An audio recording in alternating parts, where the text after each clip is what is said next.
Nothing special happened that day. No big decision. No emotional breakdown. No moment that felt important enough to remember. If you had asked me back then, I would have said it was just another ordinary day. One of those days you live through and forget almost immediately. And yet, looking back now, that day quietly changed the direction of my life. I didn't realize it at the time. That's the strange part. Important days rarely announce themselves. That morning began exactly like many others. I woke up without urgency, no excitement, no clear plan that felt meaningful. The day stretched in front of me like an empty road. Not scary, just flat. I moved through my routine on autopilot. The same actions, the same thoughts, the same low-level feeling of, I should be doing more with my life. Nothing was wrong. But nothing felt right either. That kind of day is easy to underestimate, because it doesn't hurt enough to demand attention. And yet, those are the days that shape you quietly. At some point, I paused. Not intentionally, not as a mindful exercise. I just stopped moving for a moment. I remember noticing how quiet everything felt. Not peaceful, just quiet. No one needed anything from me. No messages, no deadlines pressing in, no urgent responsibilities. And instead of enjoying that space, I felt uncomfortable. The discomfort wasn't loud. It didn't feel dramatic. It felt like a soft question I didn't want to answer. What are you doing with your time? I didn't have a good response. That question followed me through the rest of the day, not aggressively, just present. While doing ordinary things, my mind kept returning to it. I realized something unsettling. I had been waiting for a big moment to start taking my life seriously. A big opportunity, a big problem, a big wake-up call. But nothing big was happening. Life was passing through small, ordinary hours, and I was mostly just filling them. That realization didn't change my life instantly. It didn't inspire a dramatic transformation. It did something quieter. It made me pay attention. I started noticing how I spent time when no one was watching, how I made choices when there were no consequences. Those moments felt insignificant, but they were consistent, and consistency shapes identity. That normal day showed me something uncomfortable. I wasn't failing, but I also wasn't choosing. I was drifting between habits, between responsibilities, between distractions. Not unhappy, just unintentional. There was a moment later that day when I did something very small. I turned something off. No announcement, no rule, just a quiet decision to stop consuming and sit with my thoughts for a while. At first, nothing happened. My mind felt restless, bored. Then slowly, thoughts surfaced, not profound ones, simple ones. This isn't the life you imagined. You're not lost, but you're not directed either. You keep saying later. Those thoughts didn't accuse me. They just existed. And for the first time in a while, I didn't push them away. I realized how often I avoided silence, not because I was busy, but because silence asked questions I didn't feel ready to answer. That day taught me that distraction can feel like movement while keeping you in the same place. Later, while doing something routine, I noticed how rushed I felt despite having nowhere important to be. That contradiction stayed with me. Why was I always in a hurry when nothing meaningful was waiting? The answer wasn't comfortable. I was afraid of slowing down enough to notice what I was actually dissatisfied with. Slowing down doesn't always bring peace. Sometimes it brings clarity. And clarity can be inconvenient. That normal day didn't push me to change everything, but it shifted my awareness.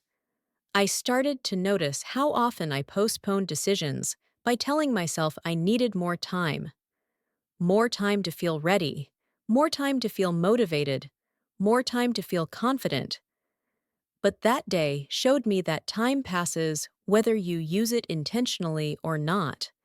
That realization stayed with me long after the day ended. Nothing external changed. The world didn't react. No one noticed anything different about me.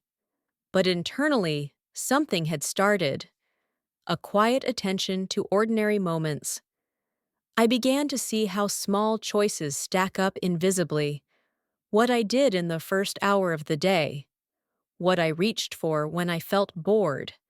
How quickly I escaped discomfort. These were not dramatic patterns, but they were reliable, and reliability creates outcomes. That day didn't teach me what to do. It taught me how much I had been avoiding choosing. There's something powerful about noticing your life while it's happening, not just judging it afterward. That normal day didn't feel meaningful, but it created a pause. And in that pause, I stopped waiting for a signal from life. I began listening instead. At the end of the day, nothing felt resolved. No answers appeared. But I went to sleep with a slightly different awareness. That ordinary days are not empty. They are training grounds, and how you move through them is shaping your future quietly, whether you're paying attention or not. After that day, nothing changed on the surface. I still woke up at similar hours. I still did the same kind of work. I still talked to the same people. If someone had looked at my life from the outside, they would have said everything was exactly the same. But internally, the day had planted a question that didn't go away. Not a loud question, not an urgent one, a quiet one. How many of my days look like this? Once that question exists, you start noticing patterns you used to ignore. I noticed how often my days blended together. How difficult it was to remember what I did just 2 or 3 days ago. Not because nothing happened, but because nothing stood out. That realization wasn't sad. It was honest. I wasn't living badly. I was living vaguely. And vague living makes time feel faster. Another thing I started noticing was how often I postponed small decisions. Not big life choices, small ones. When to rest, when to stop, when to start something I kept thinking about. I always told myself, I'll decide later. But later rarely came. Later quietly turned into never. That normal day showed me that most life-changing shifts don't come from bold decisions. They come from finally deciding things you've been avoiding. I began to see how often I filled my days with things that felt useful, but didn't feel meaningful. Tasks, errands, busy movements. They created the feeling of progress without the substance of it. That day didn't accuse me. It simply revealed this pattern. And once you see a pattern, you can't unsee it. I also noticed how rarely I was fully present. Even during calm moments, my mind was somewhere else, replaying conversations, imagining future scenarios, comparing invisible timelines. I was rarely where my body was. Slowing down made this impossible to ignore. And at first, that awareness felt uncomfortable. Presence removes distraction. And distraction had been my coping mechanism. That day taught me that being busy is not the same as being engaged. Engagement requires attention, and attention requires stillness. Another quiet realization came later that week. I noticed how often I waited for permission. Not literal permission, but emotional permission. Permission to slow down. permission to rest, permission to choose differently, as if someone else needed to approve my pace. That normal day showed me that no one was managing my life schedule but me. And yet, I was living as if I needed approval to change it. That was unsettling. I also began to notice how much pressure came from unspoken comparisons, not direct ones, not obvious envy, just the constant awareness that others seemed to be moving faster, faster careers, faster progress, clearer direction, and I rarely questioned whether their pace suited me.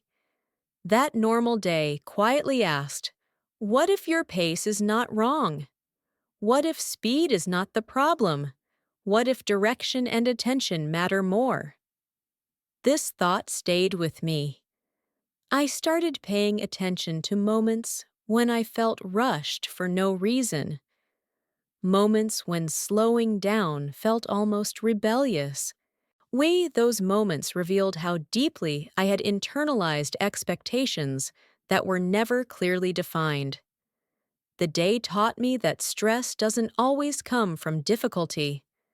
Sometimes it comes from resistance, resisting the pace your life is actually moving at. Another thing became clear over time. I was afraid that slowing down meant falling behind. But slowing down didn't make me less capable. It made me more aware. Awareness doesn't give immediate results, but it changes the quality of your choices.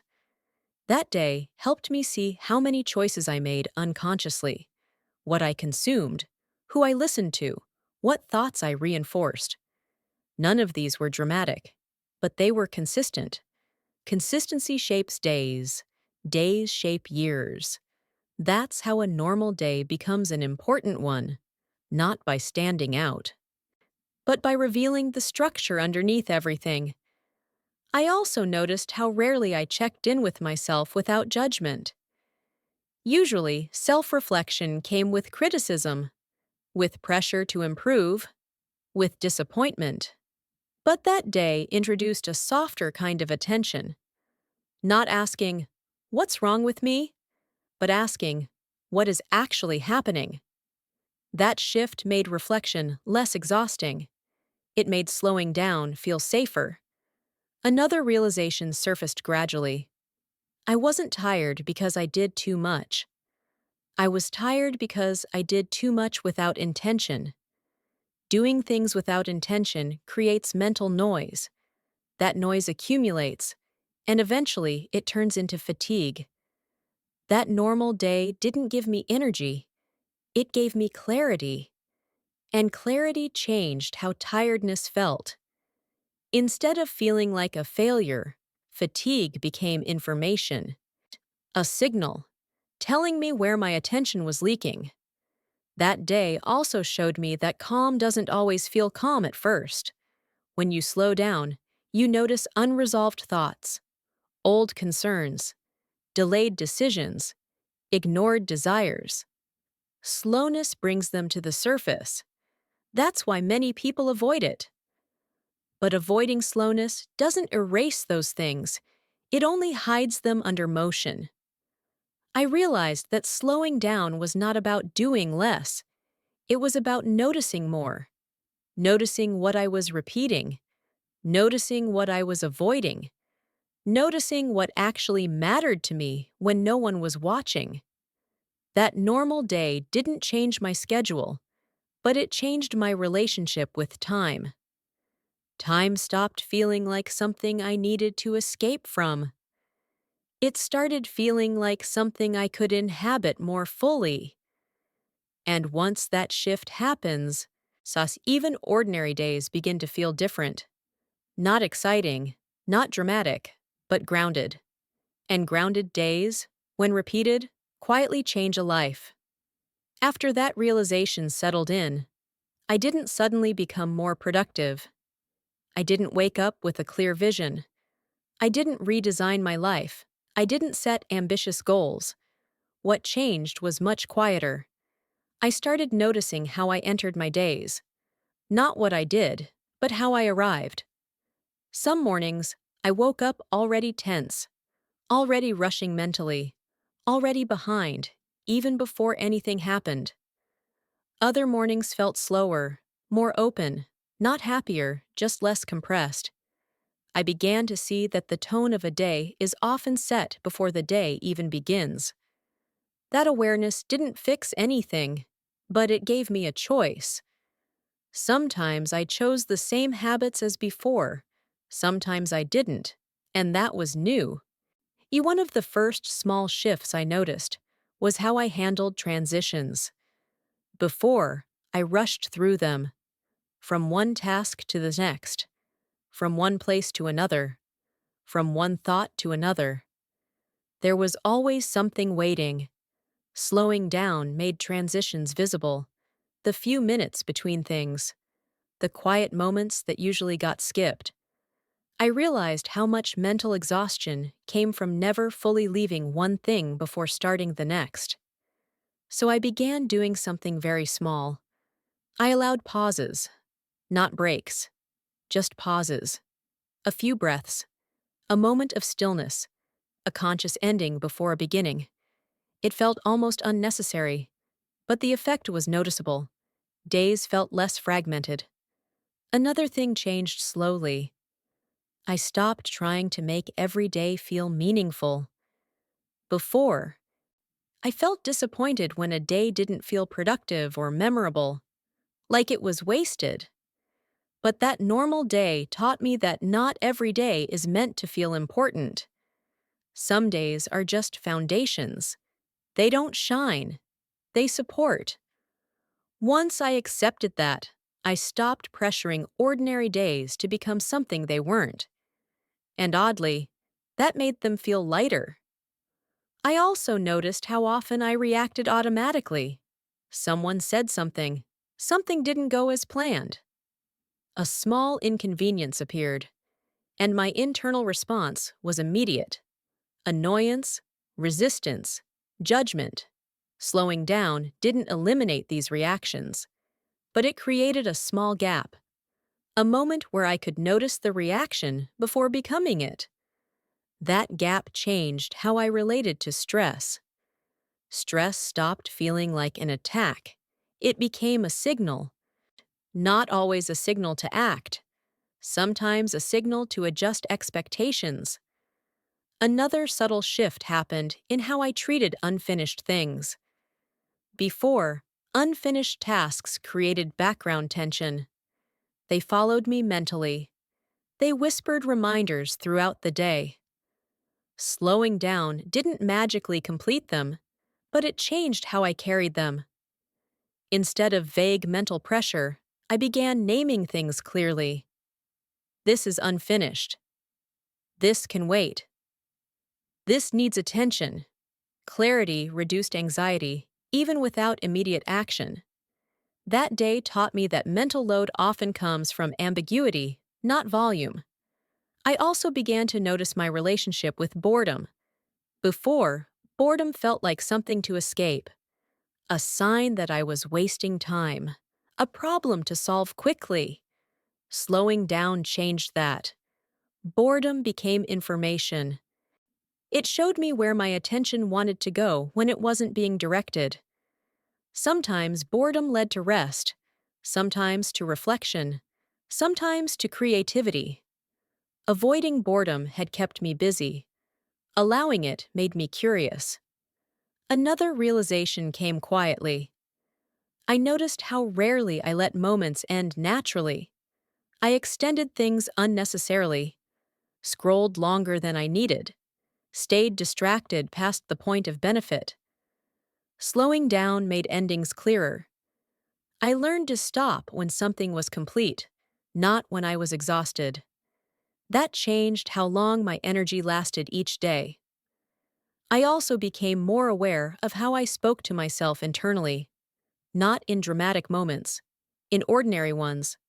Small comments, small judgments, small pressures. They accumulated.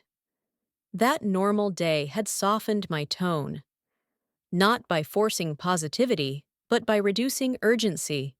I stopped rushing myself through life. I also noticed how slowing down changed my perception of progress. Progress stopped feeling like forward movement only. It included stability, consistency, maintenance. Holding things together became as valuable as building new ones. That was a quiet but important shift. I began to respect routines, not as limitations, but as anchors. They created predictability. Predictability reduced mental noise. Another thing emerged slowly. I started to notice what drained me emotionally, even when it looked harmless. Certain conversations, certain information, certain habits. Slowing down made those patterns visible, not to eliminate them entirely, but to limit them intentionally. That alone changed my energy levels. I also realized that slowing down didn't make life smaller. It made it more detailed. Moments felt textured. Days felt distinct. Time didn't slow. My attention did. And that made experiences feel fuller. That normal day didn't push me to redesign my life. It taught me how to inhabit it differently. And that difference, though subtle, began to compound. I didn't feel transformed. I felt slightly more present, slightly more grounded, slightly more intentional. Those slightly changes didn't look impressive, but they made my days feel more honest. And honest days, when repeated, quietly reshape a life. Sometimes the hardest part is not the pain itself. It is the silence that comes after. Not the calm silence of early mornings, not the peaceful silence you choose, but the heavy silence that appears when something important has already changed. You wake up one day and realize no one is asking how you are anymore. No new messages, no missed calls, no small check-in saying, "Did you get home safe?" Your phone stays quiet. Your room feels bigger than before. The air feels slower. At first, you tell yourself it is just a phase. People are busy, life is fast, everyone has their own problems. You believe you will reconnect later. You believe this distance is temporary. But days pass, weeks pass, and the silence stays. That is when the truth starts to feel uncomfortable. Some connections do not disappear with a fight. They disappear quietly. No goodbye, no final conversation. Just fewer messages, shorter replies, longer gaps. Until one day, you stop expecting anything at all. And that realization hurts in a very specific way. Because there was no clear ending. You never had a moment where you could say, "This is over." So, part of you keeps waiting. Waiting for a message. Waiting for a sign. Waiting for the old rhythm to return. But it doesn't. And slowly, you begin to feel something else underneath the sadness. Loneliness. Not the dramatic kind. Not the kind that makes you cry every night. But a quiet loneliness that sits next to you while you do normal things. You eat alone. You walk alone. You scroll through memories alone. You smile in public. You function. You seem fine. But inside, there is a small space that feels empty. You start asking yourself questions you never asked before. Was I not enough? Did I change? Did they change? Or was this always going to happen? You replay conversations in your head. You analyze your words. You wonder if you missed a signal. But deep down, you already know the answer. Some people are only meant to stay for a chapter. Not because you failed, not because they failed, but because growth pulls people in different directions. And accepting that is one of the hardest lessons. Because letting go of a connection that faded slowly is harder than letting go of one that ended suddenly. There is no clear line to cross, no dramatic moment to move on from, just a gradual realization that you are walking forward alone. And maybe this is the part no one talks about enough. Loneliness does not mean you are unloved. It often means you are between chapters, between who you were and who you are becoming, between the people who knew the old version of you and the people who will know the new one. This space feels uncomfortable. It feels quiet. It feels uncertain. But it is also where clarity begins, because in the silence, you start hearing your own thoughts again. You notice what drains you. You notice what brings peace. You realize how much energy you gave to people who were slowly leaving, and how little you gave to yourself. This loneliness is not here to punish you. It is here to teach you something, to slow down, to listen, to rebuild your relationship with yourself without the noise of others. And maybe this is not the end of connection. Maybe this is the pause before something more aligned enters your life. Not louder, not more exciting, but calmer, deeper, more real. And for now, it is okay to sit with the quiet, not to fight it, not to escape it, just to let it show you what you truly need next. At some point, you stop waiting for the silence to break. And not because it suddenly feels good, but because you are tired of putting your life on pause. You realize something important. Waiting is also a choice. Waiting for messages that may never come.